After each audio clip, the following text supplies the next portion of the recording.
আজ মেসাজ বিসমিল্লাহ মোটরস ভালুকায় শুভ হালখাতা অনুষ্ঠিত হতে যাচ্ছে।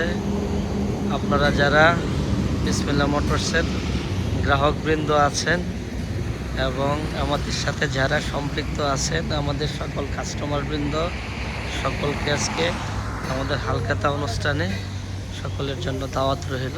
সকলে আসবেন। ধন্যবাদ সবাইকে। আমাদের হালখাতা শুরু হতে যাচ্ছে, আপনারা সকলে আসবেন। আমরা সম্পূর্ণ রেডি আছি, আপনাদের অপেক্ষায় আমরা আছি। আসসালামু আলাইকুম।